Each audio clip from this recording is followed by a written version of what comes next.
আসসালামু আলাইকুম। আশা করি সবাই ভালো আছেন। শুক্রবার মার্কেট বন্ধ। আমি ২ টা বিষয়ে কথা বলব। একটা হচ্ছে ইনডেক্স কি এখান থেকে আপট্রেন্ড কন্টিনিউ করবে কিনা? মানে এখান থেকে ইনডেক্স বাড়বে কিনা উপরের দিকে? আর একটা বিষয় হচ্ছে জাং শেয়ারের দাম কেন বাড়ে? আপনাদের এবার কী করা উচিত? আসলে কেন বাড়ে জাং শেয়ারের দাম? ভালো, ভালো স্টকগুলোর দাম বাড়ে না। যেমন গত ৪-৫টা দিন ধরে জাং শেয়ারগুলোর দামই বাড়ছে বেশি। কেন বাড়ছে? আর স্টক সাজেশন এবং পোর্টফোলিও ম্যানেজ করার জন্য ডেসক্রিপশন বক্সে নাম্বার দেওয়া আছে। যোগাযোগ করতে পারেন। স্টক সাজেশনের জন্য আপনাদেরকে অবশ্যই একটা এন্ট্রি ফি দিতে হবে, ন্যূনতম একেবারেই কম। আরেকটা বিষয় বলে রাখি, স্টক সাজেশান আপনি আমার থেকে স্টক সাজেশান চাচ্ছেন কেন? আগে এটা বুঝতে হবে। কারণ হচ্ছে এখান থেকে আপনি এন্ট্রি নিয়ে ওই স্টকে এন্ট্রি নিয়ে আপনি প্রফিট করবেন। এই জন্য তো স্টক সাজেশান চাচ্ছেন। এর থেকে তো বেশি কিছু না, তাই না? বিষয়টা আমি নিশ্চয়ই আপনাদেরকে বুঝাতে পারছি। কারণ আপনারা এত বেশি হোয়াটসঅ্যাপে নক করেন, যেটা মানে আমি মনে করি যারা স্টক সাজেশনের জন্য এন্ট্রি ফি দিতে আগ্রহী না, তারা যোগাযোগ করার দরকার আছে বলে আমি মনেই করি না। আমি আবারও বলছি, কারণ আপনি আমার থেকে স্টক সাজেশন নিয়ে প্রফিট করবেন। আমি যে স্টক সাজেশন দেবো সেটা কেন দেবো? এটা একটা কোশ্চেন থাকলো আমার। এখন আসেন, ইনডেক্স কি এখান থেকে আপট্রেন্ডে যাবে কিনা? যদি এমন হয় এইখানে চলে আসে, তাহলে ইনডেক্স ডাউন ট্রেন্ডে। আর যদি এমন হয়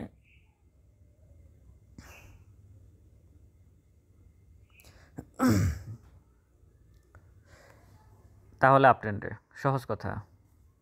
এই যে রেখাটা আঁকলাম, এটার নিচে যদি আবার চলে আসে ইনডেক্স, তাহলে ইনডেক্স ডাউন ট্রেন্ডে চলে আসবে। এর নিচে চলে যেতে পারে তখন। এই প্রিভিয়াস ডেগুলোতে আপনাদেরকে যদি বলি আমি, এই যেমন দেখেন এর নিচে পড়ছে না, আবার এটা গেছে, এটা ব্রেক করছে, করে নাই। আবার এটা ব্রেক করছে, করে নাই। এটা ব্রেক করছে, করে নাই। এটা হচ্ছে ডাউন ট্রেন্ডের ইনডেক্স। আর আপ ট্রেন্ডের ইনডেক্স হবে সে এখানে আর ফেরত আসবে না, এখান থেকে এইখানেই আসবে না, এখান থেকে এটার আগেই সে উঠবে, উঠে আবার এখানে আসবে না, সে আবার এখান থেকে এখানে আসবে, এরপর আবার উপরের দিকে যাবে। যদি এটা থাকে তাহলে ইনডেক্স আপ ট্রেন্ডে চলে যাবে সহসা, তবে ইনডেক্স আপ ট্রেন্ডে যাওয়ার সম্ভাবনা বেশি। আরেকটা বিষয় মাথায় রাখবেন, সেটা হচ্ছে এখন জুন মাস চলে। যেহেতু জুন মাস চলে, এখানে অনেকে ট্যাক্সের বিষয় আছে, সে কারণে মার্কেটে ইনভেস্ট করছে। এটাও আপনারা ক্যালকুলেশানে রাখবেন। আপনাদেরকে এখন সব কিছু বলে দেওয়া হয়, মানে এখন এটা বলার সুযোগ নেই যে আমি তো জানতাম না, বা আমি তো আসলে শুনি নাই, বুঝি নাই, এই বিষয়টা আমার মাথায় ছিল না। এখন সব বলে দেওয়া হয়, প্রতিটা জিনিস আপনাদের মাথায় ঢুকিয়ে দেওয়া হয়, এরপরে সিদ্ধান্ত আপনারা নেবেন। তো আসেন, জাং শেয়ার এই ইনডেক্স নিয়ে এটুকুই বলা আমার। এখন দ্বিতীয় যে বিষয়টা, সেটা হচ্ছে জাং শেয়ারের দাম কেন বাড়ে। এই জাং শেয়ার বলতে কি, মানে যারা ডিভিডেন্ড দিচ্ছে না, বন্ধ কোম্পানি, উৎপাদনে নাই, এগুলো জাং শেয়ার। সহজ কথা হচ্ছে ইপিএস টিপিএস কিছু নাই, ইনকাম নাই, কোম্পানি নাই, কিছু নাই, ডিভিডেন্ড দেয় না, অনেক বছর ধরে ডিভিডেন্ড দেয় না, ইজিএম করে না, ইপিএসও দেয় না ঠিক ঠিক করে। যেমন এখানে 2টা কোম্পানি, একটা দেখেন বন্ধ, ভ্যাক্সিমকো সিনথেটিক, এটা ছিল, কী অবস্থা আছে জানি না।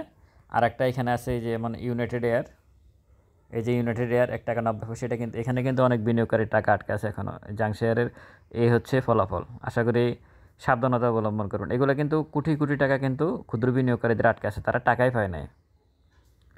এগুলো ওটিসিতে চলে গেছে। সিনথেটিকটা গেছে কিনা ভ্যাক্সিমকো সেটা আমি জানি না, কিন্তু ইউনাইটেড এয়ার যে গেছে এটা তো জানি। তো যাই হোক, এই যে এখানে জাং শেয়ারগুলোর দাম কেন বাড়ে, আমি যদি প্রথমে আসি,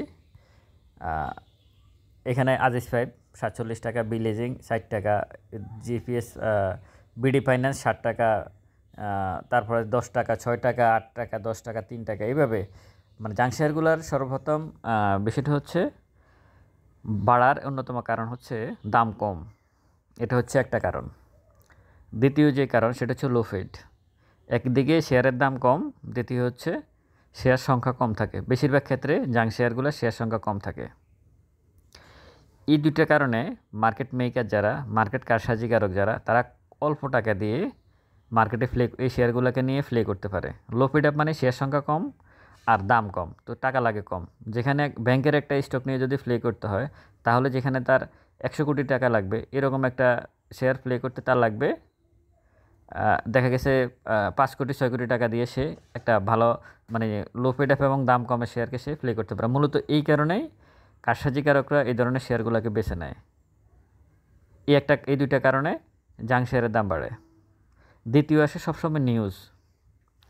সবসময় জাং শেয়ারের একটা নিউজ থাকে, কোম্পানি বন্ধ মানে যখন একটা জাং শেয়ারের প্রাইস উপরে চলে যায় তখন হঠাৎ করে একটা নিউজ আসে এই কোম্পানি বন্ধ, একটা চ্যানেলে বা অনলাইন পোর্টালগুলোতে দিয়ে তারপর প্রাইস ডাউন করতে থাকে। এই একটা সুযোগ থাকে। দ্বিতীয় আর একটা কারসাজিকারকদের অস্ত্র থাকে, সেটা হচ্ছে উৎপাদনে যাবে, এটা কিনবে, ওই কোম্পানির সাথে চুক্তি হয়েছে। হ্যাঁ, ওই যে আমি যে বলি যে হতে পারে, আপনারা তো মানে তারাও কিন্তু এরকম করে। হ্যাঁ, তারাও এটাই করে যে দাম বাড়ার আগে একটা দাম বাড়া না, দাম অলরেডি দেখা গেছে একটা জাং শেয়ারের দাম 20-25% বাড়ার পর তখন মার্কেটে একটা নিউজ আসে এই কোম্পানি অমুক কোম্পানির সাথে চুক্তি করেছে, এই কোম্পানি উৎপাদনে যাবে, ব্যাংকের ঋণ পরিশোধ করেছে, হ্যাঁ, নতুন কারখানা চালু করেছে, এরকম একটা নিউজ দিয়ে তারপর শেয়ারগুলোকে আপ করে। আর যখন আপ করে যখন মার্কেট মেকার কারসাজিকারকদের যখন ফ্যাটটা ভরে যায় টাকা টুকা নিয়ে, তখন হঠাৎ করে আরেকটা নিউজ আসে না তারা উৎপাদন এখনও যায় নাই, তারা আসলে যা বলছে এগুলো নিউজ, ওরাই টাকা দিয়ে করে এগুলো। দুটাই আমি তো বললাম যেহেতু আমার চ্যানেল আছে এগুলো আমি ফেস করি। হ্যাঁ, কারসাজিকারকদের এগুলো ফেস করি তো। হ্যাঁ, এখানে টাকা সব কিছু টাকা দিয়ে করানো হয়। এই উৎপাদনে যাবে এটাও টাকা দিয়ে করানো হয়, আবার উৎপাদন বন্ধ এটাও টাকা দিয়ে। দুইটাই একই একই কোম্পানি, একই নিউজ পোর্টাল, একই নিউজ থেকে আসে। কিছুদিন পরে যখন তাদের মোটামুটি ফ্যাট ভরে যায়, ইনকাম ভালো হয়, তখন এরকম নিউজ দিয়ে মার্কেটকে ডাউন করে দেয়। মানে জাং শেয়ারগুলোতে সবসময় একটা নিউজ থাকে, সেটা পজিটিভ নিউজ দিয়ে দাম বাড়াবে আর নেগেটিভ নিউজ দিয়ে কমাবে। কিন্তু ভালো স্টকগুলোতে এটা থাকে না। যেমন ধরুন আপনি ইবিএলের আপনি কি নিউজ দেবেন, উত্তরা ব্যাংকের আপনি কি নিউজ দেবেন, ব্র্যাক ব্যাংকের কি নিউজ দিবেন, আপনি যমুনা অয়েল, পদ্মা অয়েল, এদের কি নিউজ দিবেন? এতে কোনো নিউজ নেই। সরকারি, যেমন যমুনা পদ্মা এরা সরকারি, এরা সবসময় একইভাবে ডিভিডেন্ড দিয়ে যাচ্ছে, শেয়ারের প্রাইস একই রকম একইভাবে গুড়গুড় করতেছে। এটা বন্ধ হইলেও বন্ধও না, খোলাও না, উৎপাদনে যাবেও না, কিছু না, এরা এদের মতো করে আছে।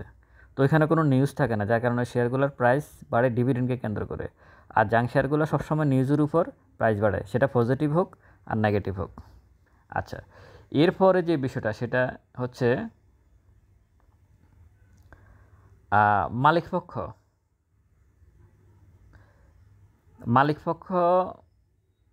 এটার সাথে সরাসরি জড়িত থাকে। এই জাং শেয়ারগুলোর সাথে মালিকপক্ষ সরাসরি জড়িত থাকে।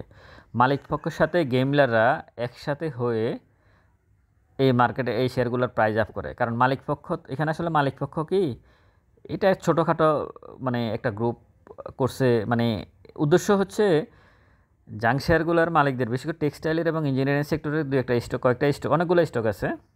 এটা আসলে কোম্পানি খুলছেই মূলত শেয়ার মার্কেট থেকে টাকা লুট করবে এই জন্য, যেটা শিবলি কমিশন তাদেরকে এই সুযোগটা করে দিয়েছে।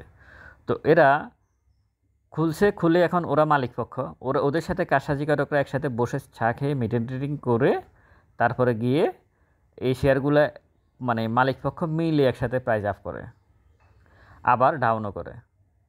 সুতরাং কিন্তু ভালো কোম্পানির মালিকপক্ষ কখনো গেমলারদের সাথে একত্রিত হয়ে মার্কেটে মানে তাদের শেয়ারের দুর্নাম করে না। এটা শেয়ারের দুর্নাম হয়ে যায়। কিন্তু আপনি কখনো Uttara bank, BRAC bank, EBL ব্যাংকের যে সিটি ব্যাংক, হ্যাঁ, পূবালী ব্যাংক, এই টাইপের ব্যাংকগুলোকে আপনি দেখবেন না কখনো যে মালিকপক্ষ কি এদের সাথে বসবে, গেমলারদের সাথে বসে চাটা খেয়ে কি শেয়ারের দাম বাড়াবে? এটা বাড়াবে না। এটা আসলে মালিকপক্ষ এটার সাথে জড়িত থাকে, এই জাং শেয়ারগুলোর। তো এই বিষয়টা সরাসরি এটা নিয়ে অনেক রিপোর্ট হয় মাঝে মাঝে যে মালিকপক্ষ জড়িত, মালিকপক্ষ ওই যে শেয়ার। আমি যে আপনাদেরকে বলি একটা স্টকের কোনো প্রাইস নেই, একটা স্টকের প্রাইস নির্ধারিত হয় ডিভিডেন্ডকে কেন্দ্র করে। যে ডিভিডেন্ড দিচ্ছে ধারাবাহিকভাবে তার প্রাইস আপনি নির্ধারণ করতে পারবেন। জাং শেয়ারের কোনো প্রাইস নেই, সে যে কোম্পানি কোনো ডিভিডেন্ড দেবে না তার শেয়ারের প্রাইস 1 টাকা হতে পারে। এখানে দেখেন না এই যে ইউনাইটেড এয়ারের শেয়ারের প্রাইস 1 টাকা 90 পয়সা। তো 1 টাকা 90 পয়সা কেন? এখানে 2 টাকা 2.5 টাকার শেয়ারও তো আছে, তাই? এই যে এখানে ইউনিয়ন ক্যাপিটালে 60 টাকা 20 পয়সা শেয়ারের দাম, ফ্যামিলি ট্যাক্সের শেয়ারের দাম মানে 2 টাকা না 2.5 টাকা। তো কেন ওগুলো কেন হচ্ছে? কারণ তার নির্দিষ্ট কোনো প্রাইস নেই। সে 200 টাকা ফ্যামিলি ট্যাক্স 200 টাকাও থাকতে পারতো, এখন 2 টাকা এসে থেমে আছে, একই কথা। তো প্রাইস নাই কেন? কারণ সে ডিভিডেন্ড দেয় না। যে যা ইচ্ছে এখানে যা ইচ্ছে তাই করতে পারে মালিকপক্ষ। তো তাদের সাথে মার্কেট মেকাররা বসে আসলে এই বিষয়গুলো তারা ঠিক করে নেয়। এই মুহূর্তে 99টা আছে আমাদের পুঁজিবাজারে তালিকাভুক্ত জেড ক্যাটাগরির স্টক। এখানে আরও একটা বিষয় আপনাদেরকে আমি বলে রাখি, জেড ক্যাটাগরির স্টকগুলোর এই যে টাইম টাইমটা সম্ভবত 4টে ওয়ার্কিং ডেজ লাগে। আর আমরা রবিবারে সাধারণত বি ক্যাটাগরি এ ক্যাটাগরি যে শেয়ার তো আমরা রবিবারে কিনে মঙ্গলবারে বিক্রি করতে পারি, কিন্তু এখানে জেড ক্যাটাগরি আমার যতটুকু জানা আছে যে রবিবারে কিনলে আপনি রবি সোম মঙ্গল বুধ বৃহস্পতিবারে সম্ভবত আপনি বিক্রি করতে পারবেন, এবং আপনি পরবর্তীতে টাকা পাবেন আরও 4-5টা ওয়ার্কিং ডেজ। মানে আপনি একটা স্টক কিনলে অন্তত শুধু বেচা কেনার মধ্যে আপনার 15 দিন চলে যাবে জেড ক্যাটাগরির স্টক কিনলে। এটাও একটা শুভঙ্করের পাখি, ঠিক আছে, এটাও একটা শুভঙ্করের ফাঁকি। তো এই বিষয়গুলো আপনাদেরকে ভালোভাবে অ্যাড্রেস করতে হবে, দেখতে হবে যে আসলে এখানে আর এই ধরনের স্টক কিনে আসলে কি প্রফিট করা যায়। এই আমি ভিডিও করার আগেই আমার ঢাকার এক ভাইয়ের সাথে ওনার সাথে কথা বললাম, তো উনি যথেষ্ট সহযোগিতা করছে। কিছুদিন আগে আমি ঢাকা মেডিকেলের একজন নার্স, এই কিছুক্ষণ আগে এই ভিডিওটা করার 10 মিনিট আগে আমি কথা বলছি ওনার সাথে। তো উনি দেশ গার্মেন্টস কিনছে, কিনে প্রফিট করছে। এরপর ওনাকে আমি প্রশ্ন করলাম যে ভাই আপনি কত বছর হয়েছে মার্কেটে আসছেন? উনি 2 বছর হয়েছে মার্কেটে। দেশ গার্মেন্টসে উনি 93 টাকা করে কিনছে, এখন 100 কত টাকা উনি কিনছে, প্রফিট করবে, রবিবার হয়তো সেল দেবে, প্রফিট করবে। তো আমি জিজ্ঞেস করলাম যে ঠিক আছে ভালো কথা, আপনি কত টাকা নিয়ে মার্কেটে আসছেন 2 বছরে, এখন কত আছে? কিছু আমার 5,000 টাকা লস। তো এটাই হচ্ছে মূল কথা, এই বিষয়টাই হচ্ছে মূল বিষয়, এটাই হচ্ছে পয়েন্ট। এটা আমারও জানার দরকার আছে, আপনাদেরও জানার দরকার আছে যে আসলে ট্রেড করে যে এই যে উনি দেশ গার্মেন্টস কিনছে একটা প্রফিট করছে, এখন ওনার আগে যে উনি 5,000 টাকা লস করছে এটা কিন্তু ওনার মাথায় আর নাই।